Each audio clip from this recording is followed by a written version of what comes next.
Good evening and welcome to News Central TV. I'm Azino Appeal. Here are some stories making rounds beyond the continent.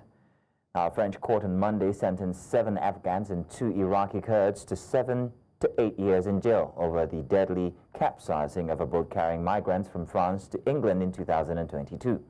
The small boat had departed France early on 14th December 2022, carrying people from Afghanistan, Albania, India and Senegal. 4 people died and 4 went missing after the boat capsized a few kilometers from the English coast, with only one of the bodies identified, an Afghan man. Rescuers saved 39 people from the shipwreck. A court in the northern city of Lille sentenced 3 men to 8 years behind bars.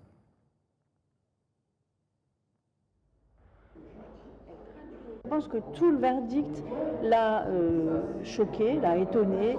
La peine de 8 ans d'emprisonnement, la peine de 8 ans ferme, la peine d'interdiction du territoire puisqu'il a une compagne sur le territoire national et qu'il a un enfant, et la peine de 80 000 € d'amende alors qu'il n'a strictement rien, aucun revenu en France et qu'il n'en a tiré manifestement aucun bénéfice puisque lui n'est pas un sarraf, lui n'a pas obtenu de fonds particuliers.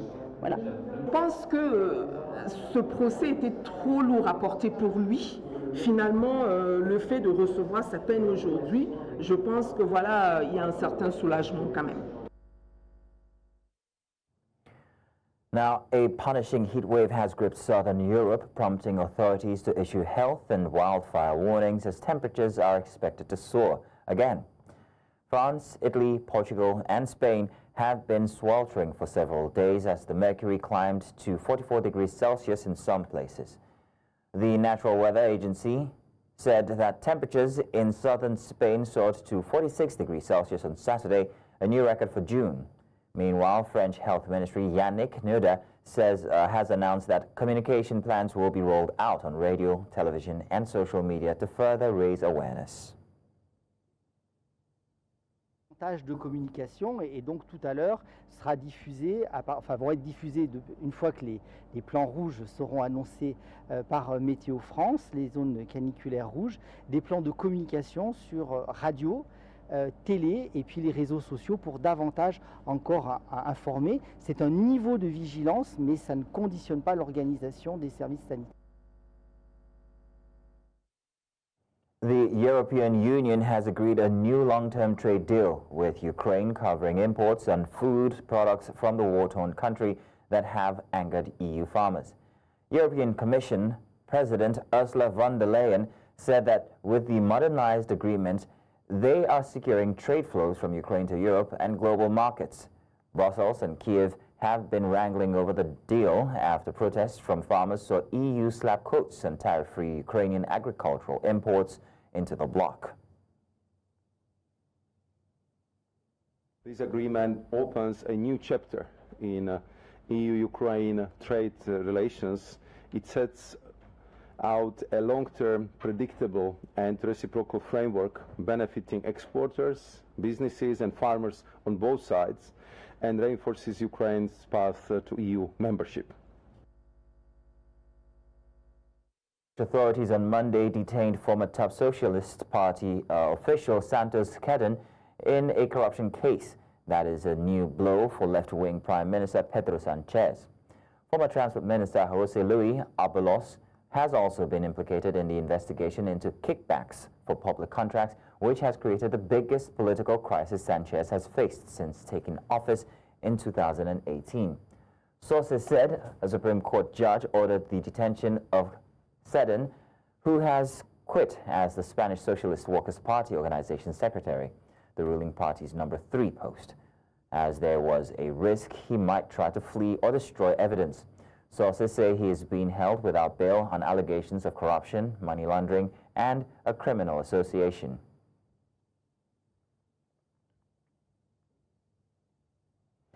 United Nations Secretary General Antonio Guterres met with Spanish Prime Minister Pedro Sanchez on the opening day of the UN Conference on Financing for Development, held in Seville.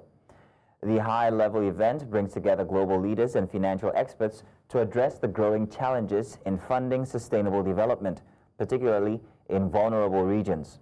The conference seeks to mobilize renewed international commitments to development aid amid significant funding shortfalls. Recent cuts led by the United States have threatened progress on global poverty reduction and hindered the achievement of the UN Sustainable Development Goals.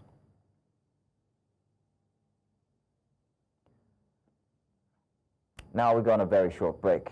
When we come back, families of French hostages in Iran demand proof of life after prison strike. We'll bring you the details in a bit. Welcome back. Now, the White House has confirmed that negotiations will resume immediately just hours after Canadian Prime Minister Mark Carney's government unexpectedly repealed a controversial digital service tax targeting U.S. tech giants. White House economic advisor Kevin Hassett spoke earlier today saying the move by Canada clears the way for both countries to restart discussions that had stalled over the levy. Prime Minister Carney, in a late-night statement on Sunday, said key discussions with the Trump administration would now continue, pointing to the removal of the tax as a significant breakthrough. The tax, introduced in 2020, was aimed at U.S. technology companies such as Meta, Amazon, Google's parent company Alphabet, Uber, and Airbnb. Businesses that critics say earn billions from Canadian users without paying their fair share in taxes. Prime Minister Carney in Canada caved to President Trump in the United States of America. And President Trump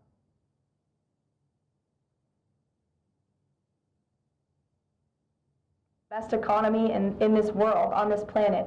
In every country, Prime Minister Carney in Canada caved to President Trump in the United States of America. And President Trump knows how to negotiate, and he knows that he is governing the best country and the best economy in this world, on this planet. And every country on the planet needs to have good trade relationships with the United States. And it was a mistake for Canada to vow to implement that tax. That would have hurt our tech companies here in the United States. Now we have Bolu Michael B. here with us, political analyst. He joins me to speak more on this. Bolu, you're welcome. Thank you for joining us, Bolu. Always good to have you on the show. Now, Bolu, let's talk about now and maybe in the nearest future. What could happen to Canada's economy now that it's dropped the digital tax? Well, I think there's a right step in the right direction. I think the government of Canada acted in the interest of the people, because the Canadian economy is heavily reliant on the U.S. Economy as well, because, I mean, to the north, they don't have any neighbor. The only major neighbor is the United States, and 75.9% of Canadian exports goes to the United States. And these are statistics as at 2024, So the move by Canada protects Canadian businesses, it protects Canadian jobs.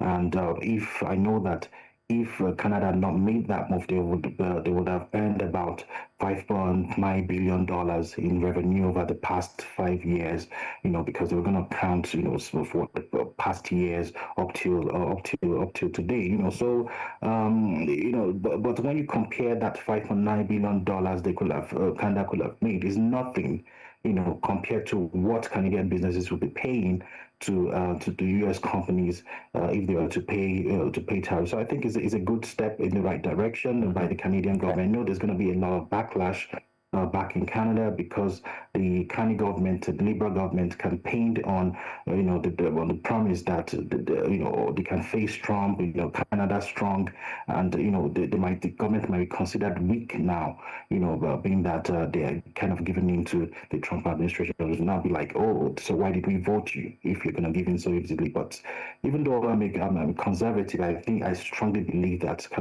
the Canadian government made the right move, because the cost of production and logistics was being passed down. It was not going to be passed down to the consumers anymore. Yeah, right move, you say. What about the other interests? Will cancelling the tax make it harder or maybe even easier for Canada to get a good trade deal with the U.S. by July 21st? Well, I think the move by Canada, kind of opens the the gate to all sorts of negotiations, even beyond trade.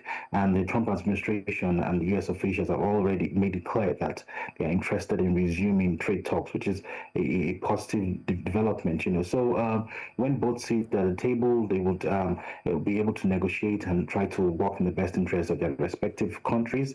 And I believe Canada can meet the deadline of July 21st because the template is there already. There was NAFTA, and then we have the USMCA, or otherwise known as COSMA in Canada, and it's just about refining it, what is already in place. And the people that are going to be negotiating, they've been doing this, they are familiar with the documents, they're familiar with the structure and systems, and I believe they'll be able to make the July 21st deadline. Even if they don't make it, I mean, it's okay to extend by a few days. It's all about getting the job done appropriately, because what's doing is what doing well. But I do think that you cannot be able to make the July 21 date. Now, Bolu, which Canadian businesses or groups are most affected by the tax being cancelled, and how could this impact politics in Canada? Okay, I believe there are two categories, major categories affected and involved in this case. First is the big tech companies in Canada. Canada is a tech hub on its own. BlackBerry and the likes of those days used to, it's Canadian companies, and a lot are growing within the Toronto area and even the western part of Vancouver and the rest. So I think the Canadian companies would not be very happy. Because now the Canadian, the U.S. products will no longer be expensive. Because when the U.S. companies pay tariff, they want to pass the costs to the consumers, and that would mean a hike in their own products. And when there's a hike in their own prices, the Canadian products will be more attractive to the consumer because it will be cheaper. So they may not be too excited, but I mean, it's better to save the masses, some money than to enrich the already rich tech companies. And the second category of the people, of course, are the consumers. Consumers are the happy ones because they will not be, taking off the cost of production and logistics from U.S. companies. And politically, the Liberal government may be considered as weak, being that they changed, and indecisive, being that they changed their mind, a few hours to the policy kicking in. So I think the Canadian government, the Liberal government, must be expecting some backlash, and they must have been prepared. They must have prepared their answers for this. But I think they did well. They acted in the interest of the majority of Canadians. Okay. So how might big U.S. tech companies like Google or Amazon change their plans in Canada now, now that they won't have to pay that tax? Well, now that they won't have to pay their taxes, I think they can, they might want to invest more in Canada, and they will do so with peace of mind. If they have to pay the tariffs this year alone, they will have paid about $1.5 billion. But this money now can be channeled into something else, either expanding their operations or expanding their offers and services in Canada. They'll create more jobs, create more opportunity for people to get involved in the industry. That money will be channeled into something else rather than, just, paying it entirely. I think they will work with peace of mind right now. And I think the major thing that they will change in their plan will be to transfer those costs to the Canadian consumer. Since the tariff is not going to be in place, or the tax is not going to be in place anymore, so there's no need anymore to pass any, because there's no cost to pass to the consumers. I think that's just the major change, from their decision. Bolu, Michael, I want to say thank you very much for joining us, giving us your evening. Thank you. Thank you very much. Our rescuers in Turkey have evacuated more than 50,000 people, mostly from the western province of Izmir, as firefighters battle a string of wildfires. The worst blaze began Sunday in Şerefhisar, a forested area 50 kilometers southwest of the resort's city of Izmir, spreading rapidly with winds of up to 120 kilometers per hour. Of that number, 42,300 were evacuated from Ceasefire, where TV footage shows huge areas of flame raging through forests, now sending vast clouds of black smoke into the sky. Yangınlardan etkilendiğini söyleyen 21 vatandaşımız işte dumandan ya da farklı sebeplerle Bunların tamamı ayakta tedaviyle evlerine geri dönmüş durumda. Yani hayati bir tehlikesi yok. İtfaiyeci ile beraber yanan evi söndürüyorduk. Benim evime sıçramasın diye, devam etmesin diye o şekilde müdahale ederken bu araba burada yandığını farkında değildim. Yani o sırada evle ilgilendiğim için hiç aklıma gelmiyordu. 30 yıldır burada çalışıyorum. Orman teşkilatında uzun yıllar burada çalıştım ama ben böyle bir yangın görmedim. Fırtına şeklinde bir rüzgardı. Onun süratiyle, onun hızıyla ta buraya kadar gelmiş. Hafiften böyle bir yarım saat falan geçti. Dumanlar sarmaya başladı. Zaten ezbere bildiğimiz siteyi göremez hale geldik. Daha sonra insanları tahliye etmeye başladık. Bütün amacımız hani herkese çıkartalım. Artık yapabileceğimiz ne varsa onu yapalım yani. Gaza Civil Defense Agency said Israeli forces killed 34 people on Monday, including 11 waiting for aid, as momentum built behind a ceasefire push for the war-ravaged Palestinian territory. Israeli Prime Minister Benjamin Netanyahu said a day earlier that his country's victory over Iran had created opportunities, including for freeing hostages held by militants in Gaza. His comments raised hopes for a new ceasefire in the conflict that has created dire humanitarian conditions in Gaza. Key mediator Qatar said Monday that momentum had been created by the Iran-Israeli ceasefire. استهداف متعمد بشكل متعمد على الناس المراهقه، فيش حدا كان اي مطلوب ولا كان باي حد بشكل تهديد على الجيش. كنا مواطنين مدنيين كنا رايحين نجيب لقمه العيش لاولادنا. صار استهداف مباشر علينا من قبل المدفعيه الاسرائيليه لاجبارنا. احنا بنطالب بوقف نظام المساعدات الامريكيه هذه، احنا بنطالب بس مساعدات عن طريق السيستم او عن طريق برنامج الغذاء العالمي او عن طريق الأونروا. بدناش جميع الدول العربيه، جميع المنظمات الانسانيه يقفوا معنا ويطلعوا، احنا بنروح بنموت. Israeli opposition leader Yair Lapid on Monday urged an end to more than 20 months of war in Gaza as Prime Minister Benjamin Netanyahu faces mounting calls to halt the fighting. Following the swift conclusions of Israel's war against Iran with a ceasefire last week, foreign leaders said as U.S. President Donald Trump, as well as Israeli ex-Prime Minister Naftali Bennett, have pressed Netanyahu to find a similar off-ramp in the fight with Hamas. The war in Gaza was triggered by Hamas's unprecedented attack on Israel on October 7, 2023, which resulted in the deaths of 1,219 people, mostly civilians.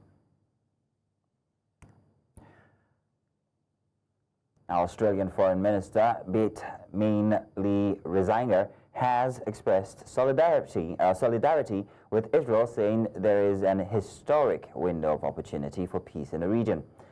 The Austrian FM made this known during a press conference in Jerusalem, while her Israeli counterpart Gideon Saar expressed more pessimism on Hamas. With Syria under a new leadership after the fall of longtime ruler Bashar al-Assad and Lebanon's Iran-backed Hezbollah movement weakened, Saad told journalists his government wanted more normalization agreements with Arab countries. We refuse to accept Hamas dictates about the conditions to end this war. Hamas want to end this war while effectively controlling Gaza. This will not enable Israel's security. This will not allow regional stability. Hamas is trying to use the hostages to force this outcome, but we are committed to achieving our objectives. We would prefer to do so through diplomatic means. But if that is not possible, we will have no choice but to use military means. Israel is interested in expanding the Abraham Accord circle of peace and normalization. We have an interest in adding countries such as Syria and Lebanon, our neighbors, to the circle of peace and normalization, while safeguarding Israel's essential and security interests. Israel applied its law to the Golan Heights over 40 years ago. In any peace agreement, the Golan will remain part of the state of Israel. And that's all on Beyond the Continent this evening. Do remember, you may send your eyewitness reports to the WhatsApp number on your screens now. And do follow us on social media. We are at News Central TV. You can watch News Central live on DSTV channel 422, GoTV channel 23, Star Times 274, Evo TV, and of course on YouTube. Many thanks for watching. My name is Mazino Appeal.